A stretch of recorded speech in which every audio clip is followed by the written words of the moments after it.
செட்டிநாடு பகுதியில் ரொம்ப ஃபேமஸான இந்த உப்புக்கண்டம் நான்வெஜ் பிரியர்களுக்கு ரொம்ப பயனுள்ளதாக இருக்கும்.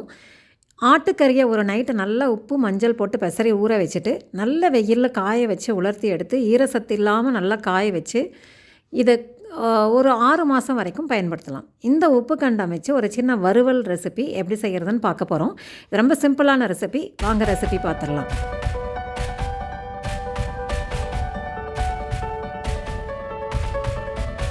It is your digital way. Chettinad Snacks Online brings the heritage to your doorstep. We connect tiny dots of Chettinad kitchen. Chettinad Snacks Online, the ultimate gateway of heritage-rich homemade products. பக்குவமாக செஞ்ச இந்த உப்புக்கண்டம் Chettinad snacks ஆன்லைனில் கிடைக்கும். இது 2 வகையாக இருக்குது. Salted, mild spiced இருக்குது. அதை வாங்கி பயன்பெறலாம். இப்போ நம்ம எப்படி செய்கிறதுன்னு பார்க்கலாம். நான் ஒரு சின்ன இரும்பு கடாயை எடுத்திருக்கேன். இந்த இரும்பு கடாயில் ஒரு 3-4 டீஸ்பூன் எண்ணெய் சேர்த்துருங்க.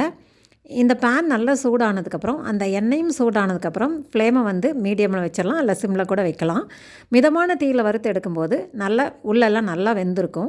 ஒரு 2-3 பீஸ் சின்ன சின்ன பீஸஸாக ஒரு 2-3 பீஸ் உப்புக்கண்டம் சேர்த்து மிதமான தீயில் பொன்னிறமாக வர வரைக்கும் இதை வறுத்து எடுக்க போகிறோம். இது சிம்பிளாக இந்த மாதிரி வறுத்தாவே எல்லா ரச சாதம், சாம்பார் சாதம், தயிர் சாதம் எல்லாத்துக்குமே மேட்ச் ஆகும். அதனால் இந்த மாதிரி வறுத்து நம்ம டப்பாவில் போட்டு கூட வச்சுக்கலாம். இது கடிக்க முடியல அப்படின்னு சொல்கிறவங்க நல்லா தட்டிட்டு வறுத்துக்கலாம். இதை முதல்ல தட்டிட்டும் வறுக்கலாம், இல்லை வறுத்துட்டும் நம்ம தட்டி சின்ன சின்னதாக பவுடர் மாதிரி பண்ணிவிட்டு முட்டை கூட சேர்த்துட்டு ஒரு ஆம்லேட் பண்ணலாம்.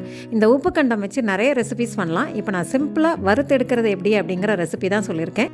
உப்புக்கண்டத்தை நல்லா சுட்டுட்டு கருதில் குத்திட்டு நல்லா சுட்டு எடுத்துகிட்டு நல்லா தட்டிடுங்க. தட்டிட்டு திரும்ப எண்ணெயில் அந்த மாதிரி பொரிச்சு எடுத்துகிட்டு திரும்பவும் தட்டினீங்கன்னா கொஞ்சம் சாஃப்டாக பவுடர் மாதிரி வந்துடும். அதை நம்ம முட்டையில் ஊற வச்சுட்டு ஆம்லேட் மாதிரி போட்டு எடுத்தால் கூட ரொம்ப சூப்பராக இருக்கும்.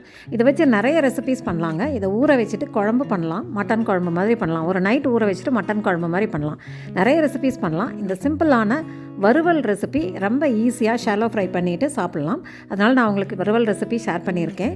இது ரொம்ப பயனுள்ளதாக இருக்குதுன்னு நினச்சிங்கன்னா ஃப்ரெண்ட்ஸ் கூட ஷேர் பண்ணுங்கள், லைக் பண்ணுங்கள், கமெண்ட் பண்ணுங்கள். தேங்க்ஸ் ஃபார் வாட்சிங்.